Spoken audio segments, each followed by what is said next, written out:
Om Ajnanatimirandasya Jnananjanan Shalakaya Chakshurunmilitam Yena Tasmai Sri Gurave Namaha Gurave Gaurachandraya Radhikaya Tadalaye Krishnaya Krishna Bhaktaya Tadbhaktaya Namo Namaha Narayanam Gurum Vande Sharanyam Bhakta Bandhavam Gauramanu Purnam Radhadasyam Pradayakam Rupanugacharya Varyambu Manjari Prishtakam Patita Pavana Karuniyam Yugacharya Narayanam Vancha Kalpatarubhyascha Kripa Sindhubhya Evacha Patitanam Pavanebhyo Vaishnavebhyo Namo Namaha Namo Mahavadanyaya Krishna Prema Pradayate Krishnaya Krishna Chaitanya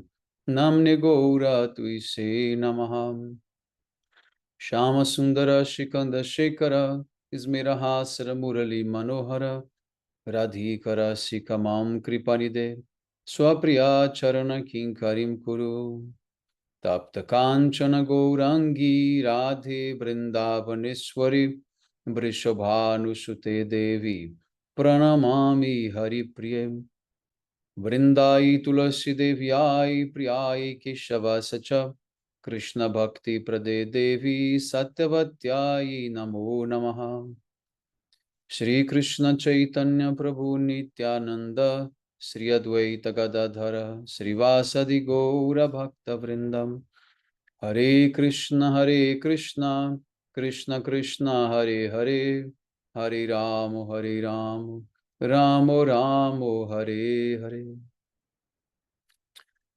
So first of all, I begin offering my most humble obeisances to the dust of the lotus feet of Paramaradhatama Shri Guru Pada Padmo Nitarila Pravishta Om Vishnu Pada Paramahamsa Paribrajacharya Uttara Satasi Srimad Shila Bhakti Vedanta Narayana Goswami Maharaj Shila Gurudeva.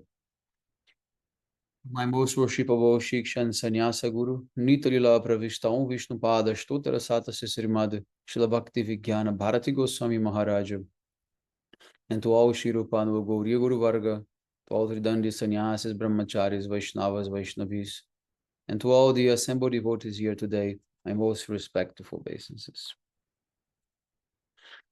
So today we begin the chapter 10, Vibhuti Yoga.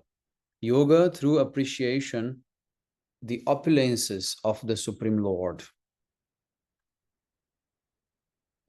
Verse 1.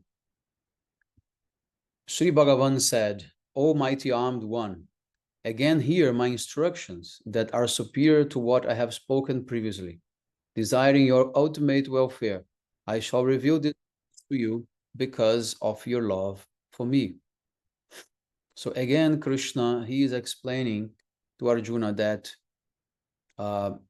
before Krishna, he told Arjuna, I'm going to share with you this knowledge because you are sincere, right? But now Krishna is saying, I will give you even deeper knowledge because you have love for me. So the gradations of qualification of the disciple will allow the guru to give more and more knowledge, deeper and deeper knowledge and subtleties of the process. So, and in his commentary, Srila Vishwanath Chakravarti Thakur, he makes a very important point. He quotes a verse from Srimad Bhagavatam 11:21-35, in which says, Parokshavad Rishaya Paroksham Chamama Priyam. The statements of the rishis are indirect, paroksha, and I also enjoy speaking in this way. So that makes very difficult to understand what Krishna wants to say. That's why it's not so easy to just take his words literally or directly, because Krishna likes paroksha. He likes indirect, to speak indirectly. So the words of the Shastras, of the Srimad Bhagavatam, are all in parokshavad, all in indirect language. Okay? So therefore, those who have no realization, they will be unable to actually understand the real meaning of the Shastra and also Krishna's words as well. Okay? All right. Then second verse, also very important verse. Krishna says, I am the original cause in every respect.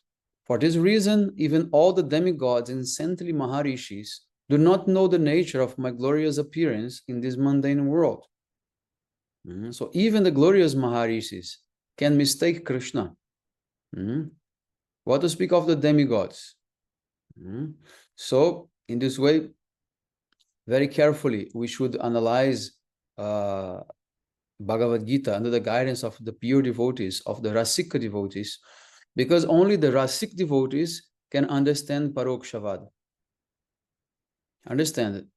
To be a scholar, to be a Pandit, it's not enough to understand indirectly words. You must be a Rasik Bhakta, because these indirectly words are the words of the gopis, are the words of the Brajavasis. My Sannyasa Guru Shri Bhakti Vigyana Bharati Goswami Maharaj, he used to say, in Goloka Vrindavan, yes means no, and no means yes. So everything can be twisted. Everything can be disguised. The word gopi comes from goponiya, means to hide, to occult, to cover. So absolute truth cannot be given directly, open to the public like that. Therefore, when we enter deeply in this Raganuga Bhajan, then we understand that everything is hidden. Everything is hidden. Just like under Giriraj Govardhan, you find so many caves, right? You can see very easily the shape of the mountain, everything, but you cannot identify the caves. And only inside of the caves, then this Madhurya Ras is manifested, not in open sky, not on top of the mountain. So, therefore, our line is the line of the gopis. Everything is hidden, everything is covered.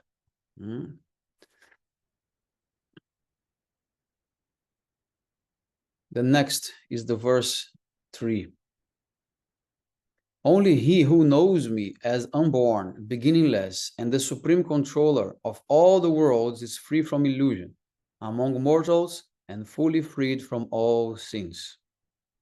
So if you know Krishna is God, if you understand he is the supreme controller of everything, then you can become free from sins and become liberated.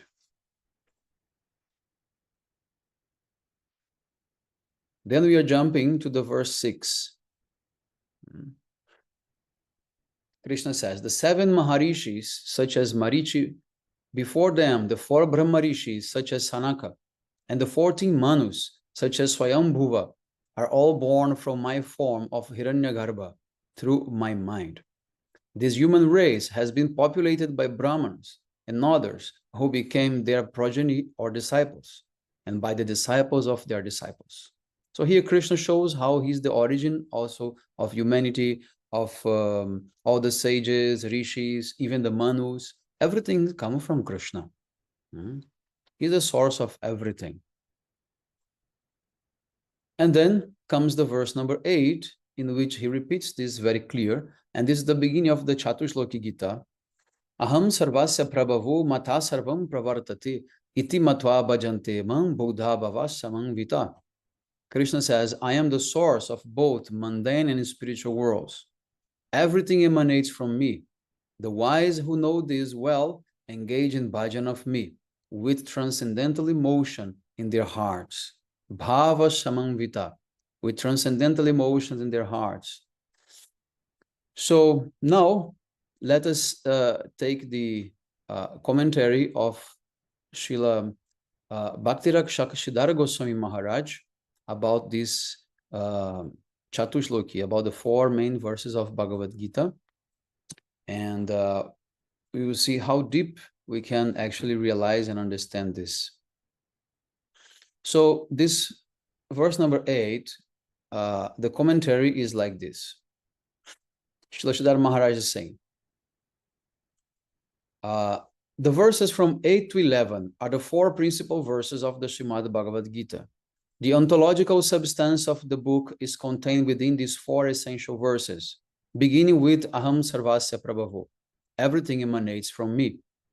In the Srimad Bhagavatam 11, sorry, someone came in. In the Srimad Bhagavatam 1 to 11, the 3 main conceptions of the Absolute are given: Brahman, Paramatma, and Bhagavan. Brahman is the all-comprehensive aspect of the Absolute. Paramatma is the all-permeating aspect of the Absolute. And Bhagavan is the personal conception of the Absolute. And then he explains the definition of the word Bhagavan. He quotes that verse that from Vishnu Purana, in which the 6 opulences of God are being described. But then he says, however, Srila Jiva Goswami has given a special and particular fine interpretation. Bhagavan means Bhajaniya Guna Vishishta. His nature is such that whoever comes into contact with him cannot resist serving him. No one can resist feeling moved to worship and adore his charming personality. As Lord Krishna, he attracts the love of everyone. So this is the definition of Bhagavan. I repeat that. Bhajaniya Guna Vishishta. The one who, by coming in contact with him, we feel impelled, attracted to serve him automatically. Therefore, by the word Sarvasya, Lord Krishna indicates, I am Swayam Bhagavan, the Supreme Lord himself.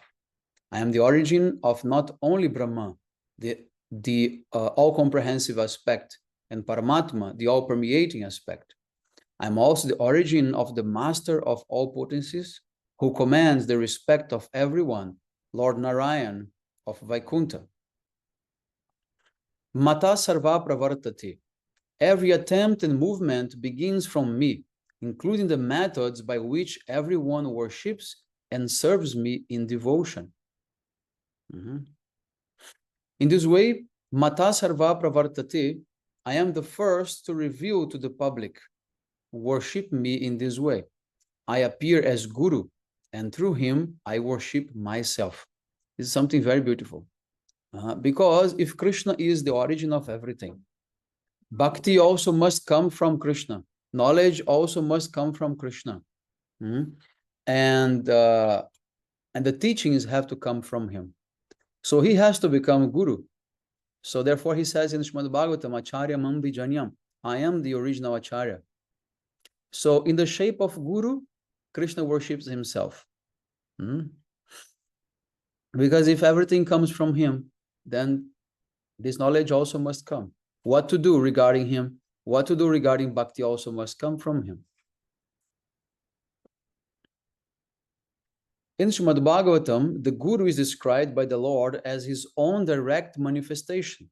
Acharya mam bijanyam navam manita karhichit.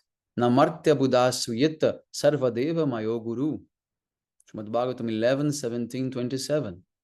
Krishna told to Uddhav, you should know the bona fide spiritual master as my very self. Never dishonor him.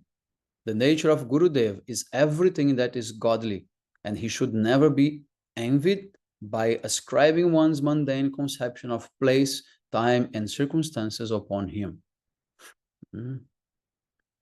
But now Sridhar Maharaj, he will expand this very beautifully when he says, furthermore, the Lord's finest potency is Srimati Radharani. Of course, there are many other eternal associates, but the highest order of devotional service is represented in Srimati Radharani. The Lord is therefore saying, my worship is shown by me. I, as my finest potency, worship myself. So now Krishna, he is clarifying. It's not that I am directly worshiping myself, but I am manifesting as my finest potency, my, this Antaranga Shakti.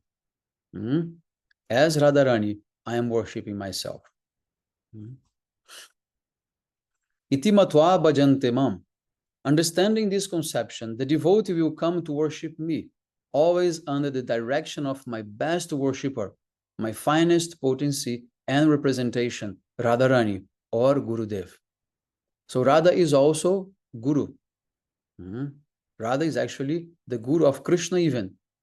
And our Guru Varga is expansions of Radharani. So in this way, that's why we learn not from Krishna directly, but from Krishna's potency, what bhakti is. Crossing her, the highest and most desirable form of service, to me is not possible, Krishna says. Means without Radharani, it's not possible to understand Krishna. Then Radha Dasyam, the servitorship of Srimati Radharani, is indicated here.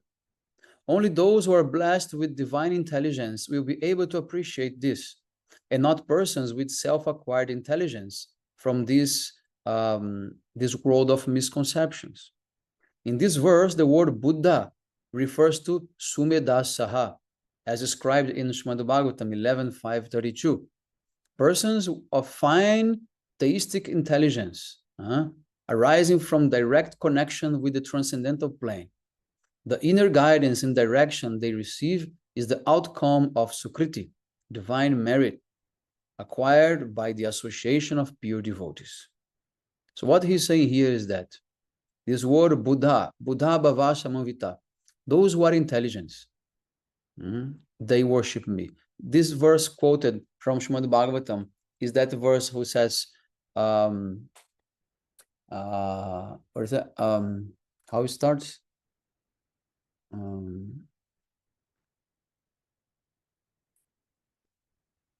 Tuisha Krishnam. Tuisha Krishnam. How is that?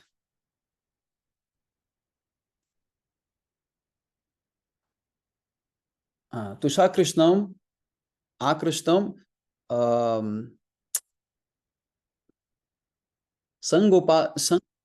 Sangopanga Astra Parashadam Yagei Sankirtana Praerya Jantihi Sumedasaha. She's saying, those who are very intelligent, those who are Sumeda, they worship me through Harinam Sankirtan. And the coming verse will also speak about Harinam Sankirtan, how the best way to worship Krishna is chanting his names. The next verse will say that. So here, Srila Maharaj, he's revealing that Radha Dasyam, to be a maid servant of Srimati Radharani, is the only way to learn about bhakti, because she's the one who is actually teaching that.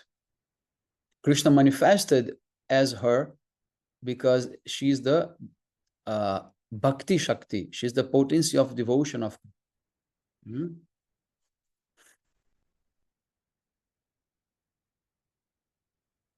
Bhava samangvita means raga samangvita or anuraga, love and attraction, which is affinity not by strictly following scriptural rules or drawn from any plan of loss and gain, but from bhava, inner divine inspiration. So devotion to this high type is completely non-calculative.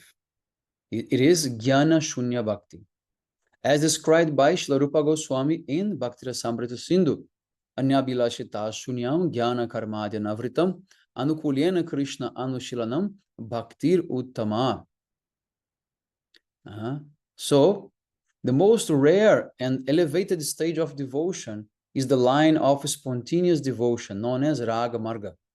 So this word, Bhava Samangvita, means actually Raganuga Bhakti. So in that line, guided by the qualified Guru, an elevated pure devotee may gradually come to render service, a leader of one of the groups of Krishna's personal associates, who serve the Lord in his pastimes, in friendship, parenthood, or consorthood. In Vrindavan, the Lord is being served in his spontaneous devotion by his friends, such as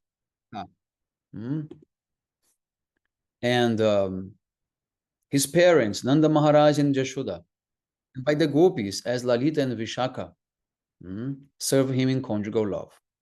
But amongst all his associates and amongst all the gopis, the highest order of divine loving service is rendered to the Lord by Srimati Radharani.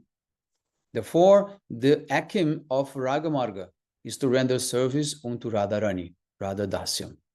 This is the highest goal of the Rupanuga Gauriya Sampradaya, the followers of pure devotion, as taught by Srila Rupa Goswami Pada in the line of Chaitanya Mahaprabhu. Very beautiful. This is the very deep understanding that Srila Siddhartha Maharaj is giving about this verse. If you take it like literally as the translation give us in the book, how are you going to imagine that all these things are being told here? Not possible, unless you have this realization, right? All right, so next verse, verse number 10. Sorry, 9. Machitta madgatta prana bodhayanta parashparam katayanchas shamani tem tushanti chara manticha. Those whose minds are absorbed in me and whose lives are wholeheartedly devoted to my service derive great satisfaction and bliss from constantly enlightening one another with the fundamental truth about me and performing kirtan of my name, form, qualities, and pastimes. So let us see here the commentary of Srila Siddhartha Goswami Maharaj. He says, the Supreme Lord Krishna is speaking about his pure devotees. Machitta madgatta prana means I am in their heart and in their every thought. Their entire energy, their whole life is dedicated to my satisfaction. In private life, they converse about me to mutually enlighten one another. And in public life also, they always love to talk about me and nothing else.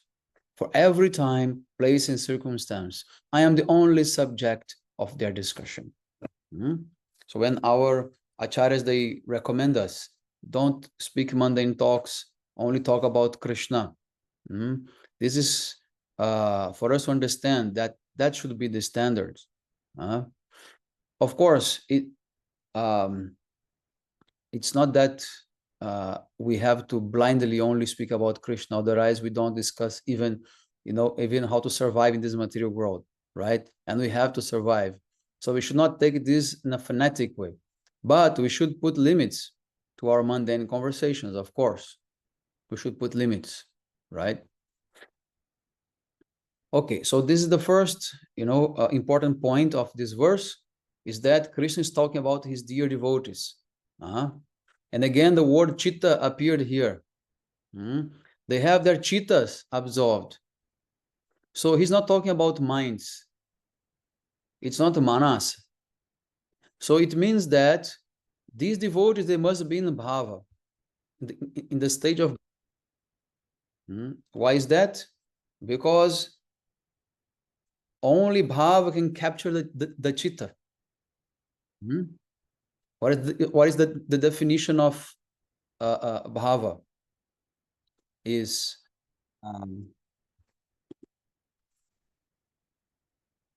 the definition of bhava is Shuddha sattva visheshatva prema suryam susamyabhak ruchibis chitta mazrniya kidrasho bhava uchate. When the first rays of the sun of prema arises in the heart, in the chitta, it melts the chitta mazrniya. It melts the chitta. And then what happened? Kridasho bhava uchate. Then manifest bhava in the form of many ruchis, of many tastes for bhakti. So the stage that Krishna is mentioning here is bhava. It's not ordinary devotees, not people like us. At least I can speak about me. I don't know about you, but when I think about Krishna, I use my mind. I use my manas, not my chitta. So Krishna is talking here about devotees who are completely beyond, from bhava to prema, of course. Okay, the next point. Next point is Tushanticha.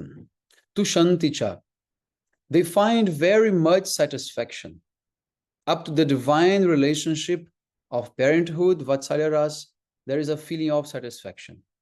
Furthermore, Ramanticha, just as a wife enjoys conjugal relationship with her husband, the devotees similarly feel such ecstasy in my intimate company when speaking about me. So here Sridhar Maharaj, he breaks up.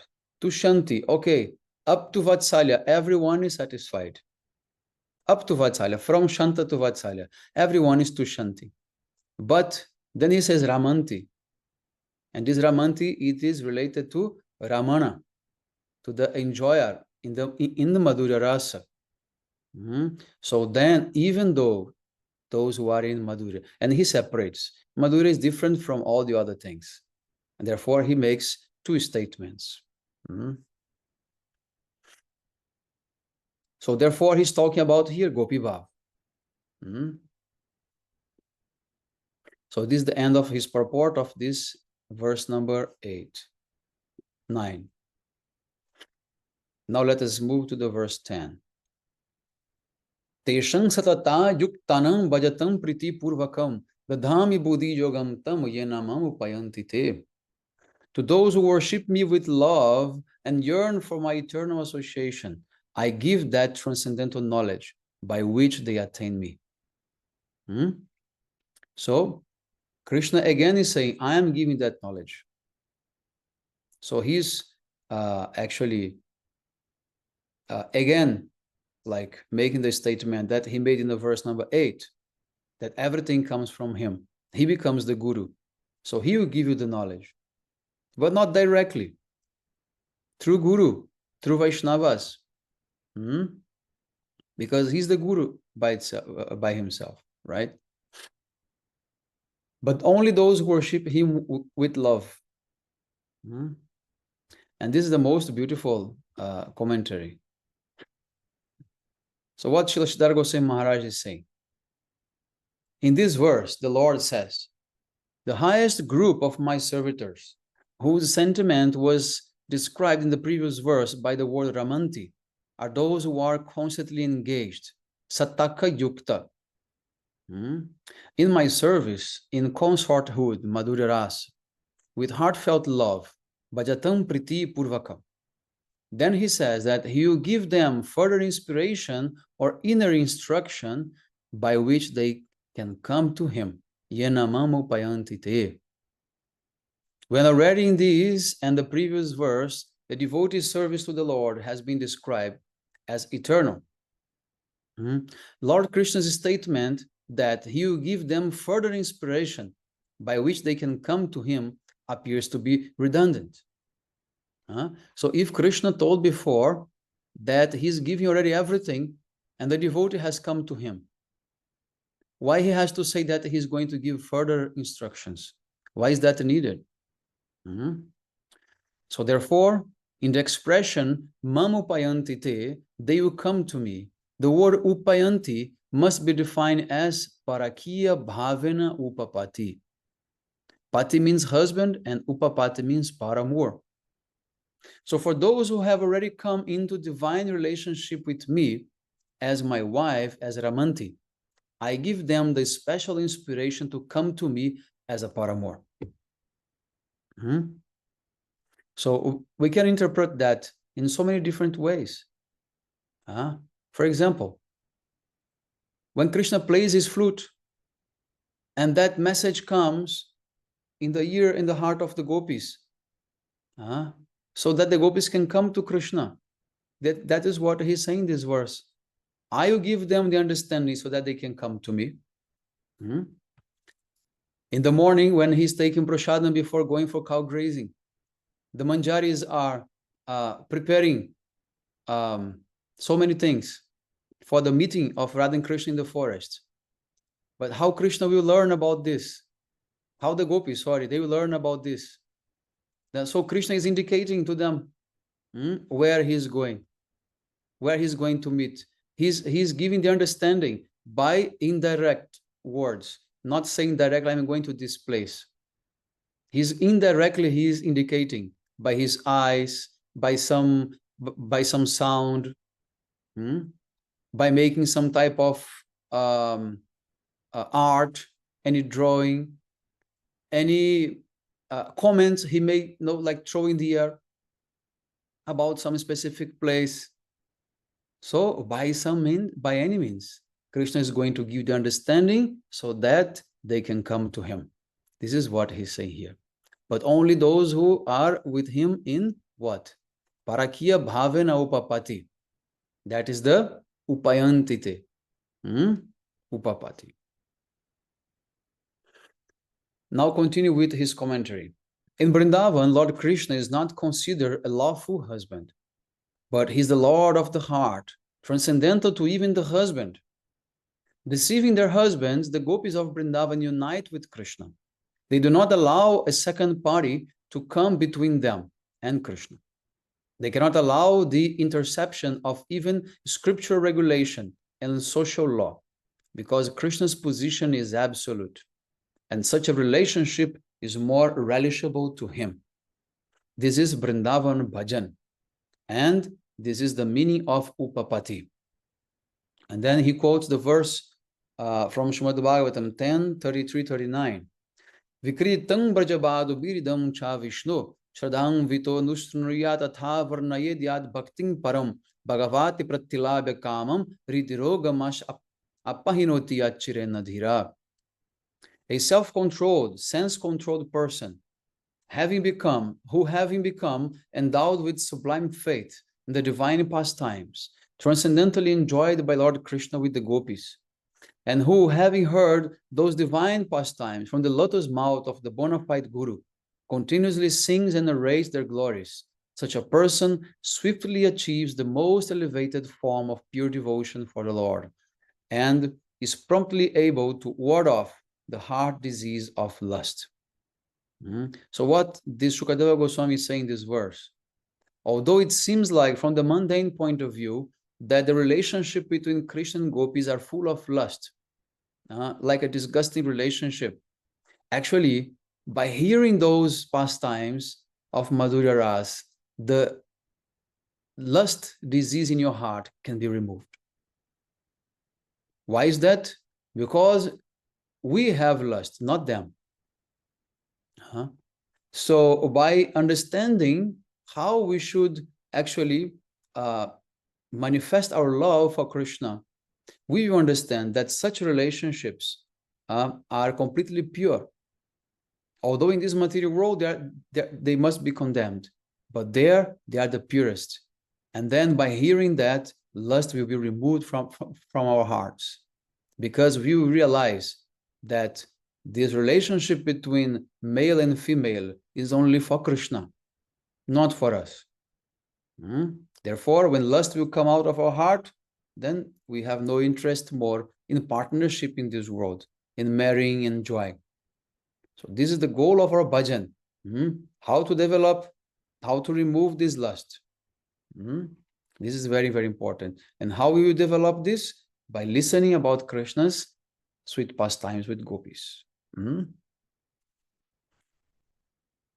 Now in his writings, Srila Jiva Goswami has laid stress on the word dhira, meaning self-controlled. To hear these elevated subjects, one must enter into the culture of sense control. Otherwise, he will be destroyed. No one should ever think of imitating this behavior of the Supreme Lord and the gopis. If out of gross foolishness one tries to imitate the pastimes of the Lord, he will be utterly destroyed, just as if he tried to imitate Lord Shiva by drinking the poison which arose from the ocean.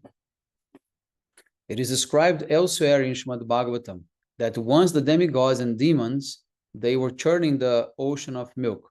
And then nectar appeared, also poison appeared.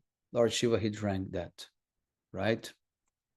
Okay, so now continue here. Krishna is saying, my relationship with them, with the gopis, is independent of everything conceivable. It crosses law, society, scripture, everything. It is most innate and natural, and it does not require any social or scriptural sanction. I say to them, you may show formal respect to all these restrictions and live in the society. But from the heart of your heart, you are mine. This is the special inspiration and insight I give to those devotees. Yena mamo payantite. Externally, there are social and scriptural demands, but my position is over and above them, Krishna says. Veda is my instruction for the benefit of the masses who have deviated from me, and the society is also under the jurisdiction of those general instructions given to the public by me. But my divine relationship with everything is intrinsic and independent. It does not require recognition from anyone. Such a relationship is the highest. It is constant. It supersedes all law and society, which are guided by the Vedas. Rather, all the Vedas are searching for such a thing. It means that the Vedas, they're also personified. The Vedas are also personalities. So even the Vedas who are declaring the rules for society, they also want to become, to serve Krishna in Madhurya Rasa. They also want to be gopis. And they also want to break the rules.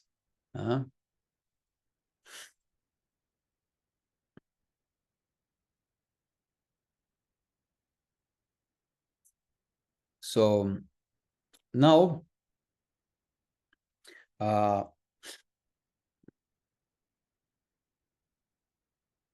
in Srimad Bhagavatam 10:47-61, there is a statement from the Vedas itself.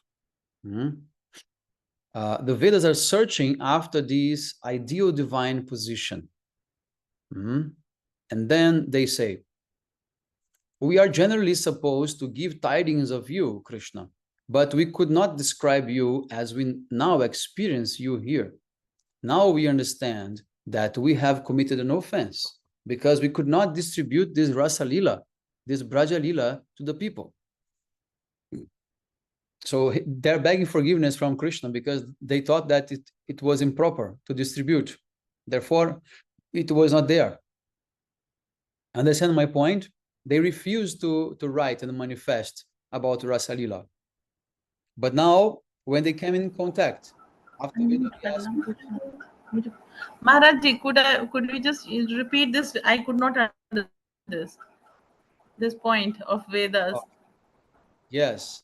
In Bhagavatam, I repeat the verse number 10:47-61. The Vedas are asking forgiveness from Krishna for hiding Rasa Lila from the Vedas itself, from the book itself, because it's not there. Only in Bhagavatam came out, right? Because they thought it was improper for the people in general to listen about this because it breaks the rules. But now, no, but if it is not in the Vedas, then how is it in the Bhagavatam? How is that? If it is not in the Vedas, then how is it in Bhagavatam? Because Vyasdev put there, no? Okay, so after, but this is supposed to be the conclusive fruit of Vedas. Yes, but it came later. It's not in Rig Veda, not in Sama Veda, not in Atharva Veda, not in Yajur Veda, right? There is no Rasa Lila there, right? So here, but they are said to be the trees. The Veds are said to be the tree, and this Bhagavatam is said to be the fruit of the tree. yes. So it is not in Vedas. The Raslila is not there in the Vedas, or it is hidden in the Vedas. No, it's not there. That's what they're saying here. The Vedas personified are speaking that and asking forgiveness from Krishna for hiding that, for not manifesting that, because they thought it was improper. Understand? But now that they have realized that it is the greatest thing, now they even want to achieve that position also. Then we have the Upanishadicharis and all these, Rishicharis who go for Dandakaranya forest because they want to become gopis. Understand? So then continue here.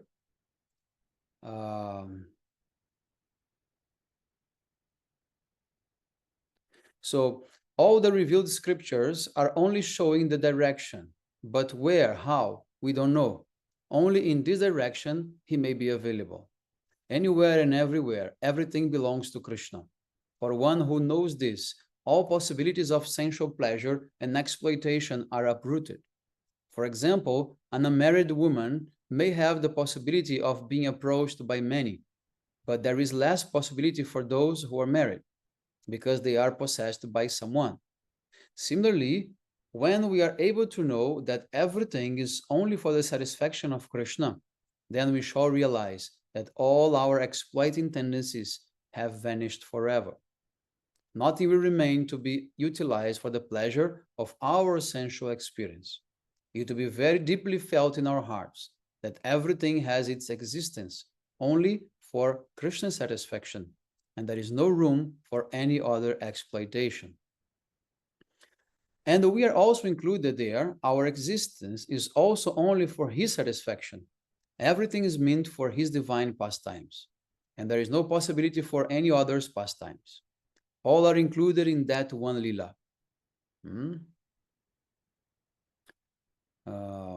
He's the owner, and his ownership is absolute. The scriptures, society, and law designate this is yours, that is another's, or that belongs to third party. This is something like a temporary lease, but the permanent ownership in all respects is Krishna's. All others, possessor and property, master and servant, are all relative and only sanctioned by him for the time being. The absolute owner, possessor, and enjoyer is he alone. When we arrive at such a conclusion, only then is complete purification of our hearts possible. Everyone is thinking of themselves as many masters, but this is all heart disease, hridrogam. This is all conceived in a diseased state of consciousness.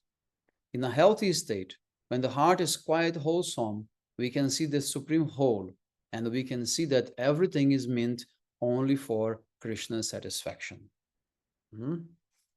So then he concludes this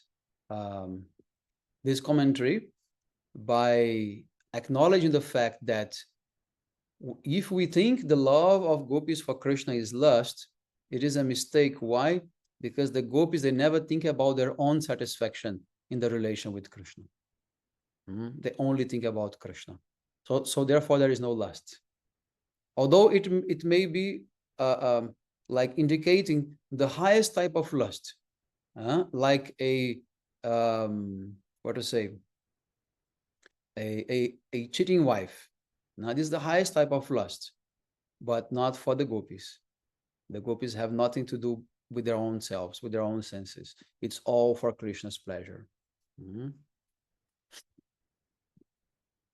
The next one, for us to conclude, the verse number 11, no, 10, no, 11. 11 is the last Chatushloki Gita. Tesham evanukam partam maham jnana jam tamaha nashayam yatma bhavo sto jnana dipena bhashvata.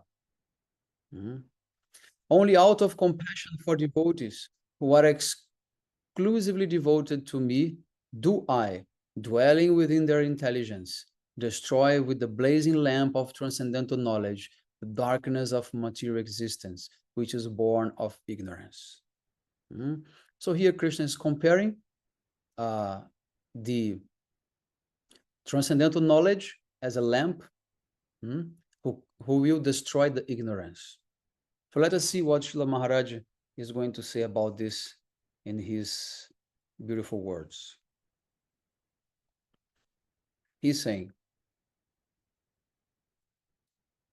being conquered by the love of those devotees who in the most elevated position of non-calculative loving devotion, jnana shunya prema bhakti, are afflicted by all devouring darkness, born of the pangs of separation from me, there I, granting them the internal illumination of meeting me personally, destroy the darkness of their agony of separation. So he compares the darkness of ignorance here as the darkness of separation. Ignorance means to be away from Krishna, to be separated from Krishna without knowledge of Krishna. So, and the devotees are always searching for Krishna. He Radhe Braja Devi ke chalalite, he Nanda Suno Kuta. Oh, Nanda Nandan, where are you? Where have you gone? We are searching for you. Like the gopis in Uddhava Kyari, waiting for Krishna to return from Mathura, and asking, where are you? Where are you? We don't see you anywhere. Please remove this darkness, because without you, our life is like complete dark. So then by his darshan, he's bringing light. His own darshan, this is light. Now his commentary just continue that. He's saying, the general interpretation is always given for this verse that out of compassion for them, I, situated within their hearts, dispel the darkness of ignorance with the radiance of knowledge. But what knowledge is that? Where is the next meeting? Where I will be waiting for you? That knowledge the gopis want. This is the real knowledge. Where they will meet with Krishna, what time, what they should do. This is the real knowledge that remove this darkness. So, but if we appreciate pure non-calculative devotion, the Lord's statement here may again appear redundant and inconsistent. When those high devotees are already admitted to be performing continuous and unadulterated service, and even above that, they are situated in the plan of pure love, spontaneous and automatic, raga marga. How can it be harmonized that the Lord will now, in the last stage, destroy their ignorance, which is born from misunderstanding, by giving them knowledge, jnana? So again, it seems like a contradiction. Krishna is speaking about someone who is in bhava or prema. So how these people can be in ignorance? How these devotees could be in ignorance? So what type of ignorance is he talking about? Right? It's not general ignorance. Jnana is only a cover, a finite conception of the infinite, absolute. Jnana karmadya navritam. When they have achieved devotion devoid of the covering of knowledge, jnana, how will they again have to return to that knowledge or jnana? In his commentary, Srila Vishwanath Chakravarti Thakur has mentioned that this knowledge is extraordinary, vilakshanam, but he did not enter into a specific detail. So to clarify this point, we have given the following explanation. Lamentation and delusion are generally known to be symptoms of the mode of ignorance, tamaguna. In Jnana Shunya Bhakti, the elevated devotees who take Krishna not as the Supreme God, but as a friend, son, husband, or lover, will come to experience lamentation and delusion. But this is only an outward appearance of ignorance. In fact, it is the pain of divine separation. They lament, where have you gone, Krishna? In this verse, the Lord's statement, Tesham evanu kampartam, generally means, fortunately for them, to favor them, I dispel their darkness. But it may also be interpreted, I want their favor. I aspire for their favor of those devotees of the highest order. Now he gave a different meaning. Krishna is not saying that he's going to give a favor, but he's begging the favor. And now comes a very important mood for the Gaudiya Vaishnavas, that when Krishna is begging the attention of Radharani, the audience of Radharani,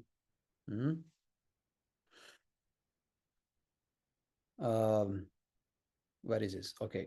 The Lord also says in Srimad Bhagavatam 10:82-44, devotion to me is the only means for the living beings to attain eternal life. O gopis, by your fortune, your love and affection for me is the only reason for your getting my association. This is the general meaning. However, in Chaitanya Charitamrita, Krishnadas Kaviraja Goswami has drawn out the inner meaning of this verse, which is just the opposite. He says, through devotion, everyone wants me to help them attain the highest position of eternal benefit. And if they have a connection with me, they consider themselves fortunate. But I consider myself fortunate because I have come in touch with the valuable affection that I found in your heart. By my fortune, I got your association. So he's switching the positions. It's Krishna who is saying he's very fortunate to have the association of his devotees.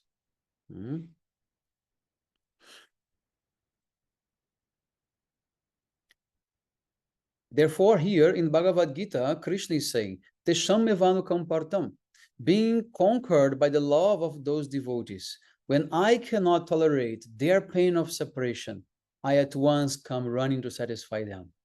And I reveal to them with a special light, special consciousness. I have returned to see you, me now. To you, see me now. So Krishna cannot tolerate the pain of his devotees. So when that pain is too much, then he appears. With powerful brilliance, jnana dipena, I show them my presence when they are very much in need of me. And I relieve their pain of separation.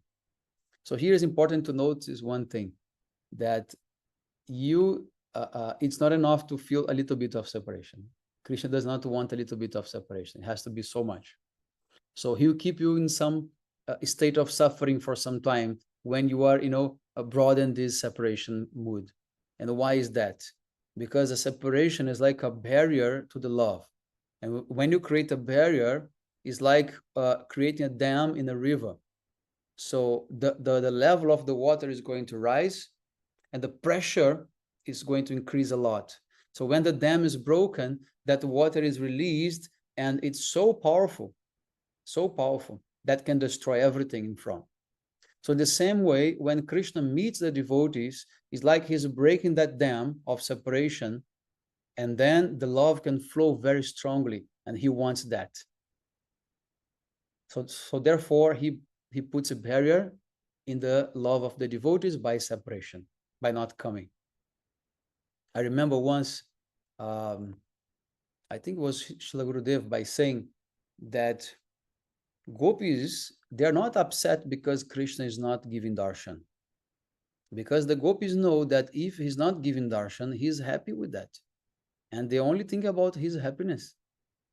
So if Krishna is not coming to you, you should not be upset. He is happy by doing that because he only does what makes him happy. So if he's not giving darshan, if he's not appearing to you, be satisfied because he is still happy. In the moment he'll be sad, then he'll come to you immediately. Understand? Everything is based on his perspective, not our perspective. It's not when we feel this is enough. I am feeling already enough separation. Now Krishna must come. No, it's not you. He will decide when is enough time. Then continue here. He's saying, Atma Bhavaistha. He reveals himself according to his devotee's divine relationship with him, or the rasa, as a friend, as a mother, to a friend as a friend, to a mother as a child, to a wife as a husband, and to the sweethearts as a paramour.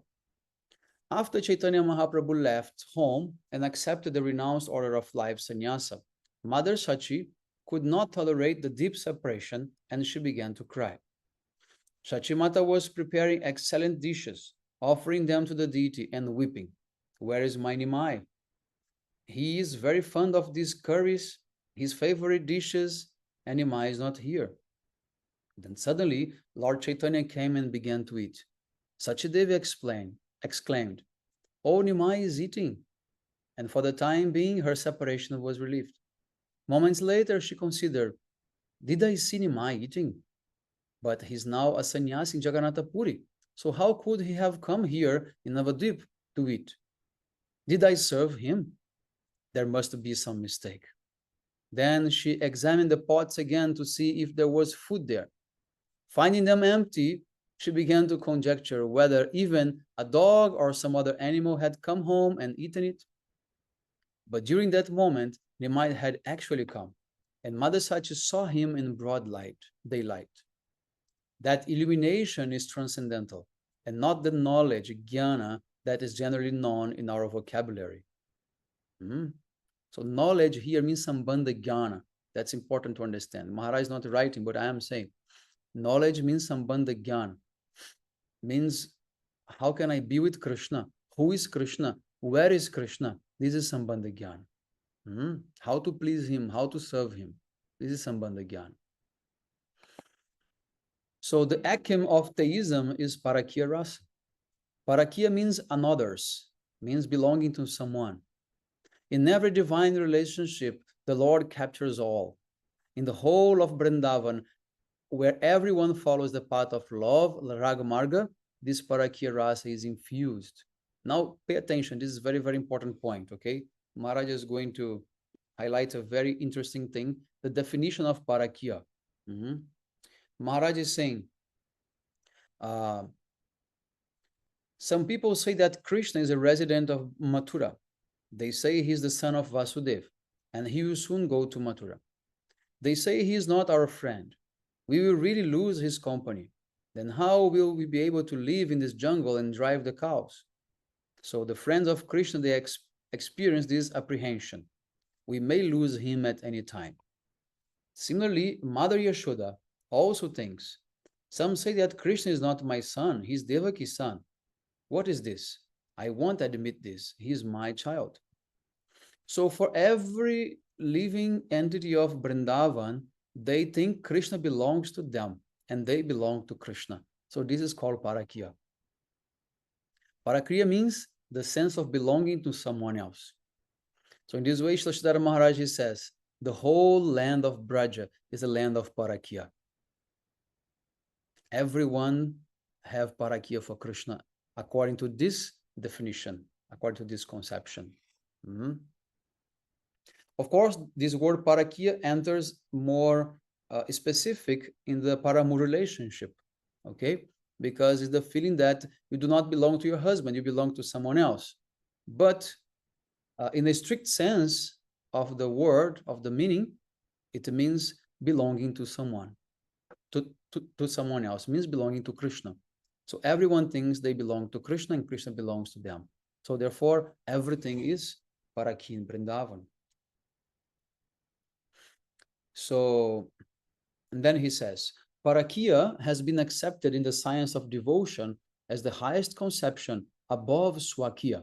Swakya means belonging to someone in the sense that because social and scriptural sanction is generally a stale conception. Parakya or paramour relationship is necessary to deceive those who claim ownership over another, such as a husband over the wife or a parent over a child. In the normally accepted connection, swakya, the relationship is very cheap. But to cross the jurisdiction of the scripture and society as a paramour means a greater risk, as if to commit a sin. So anyway, then he's again repeating all these things, and then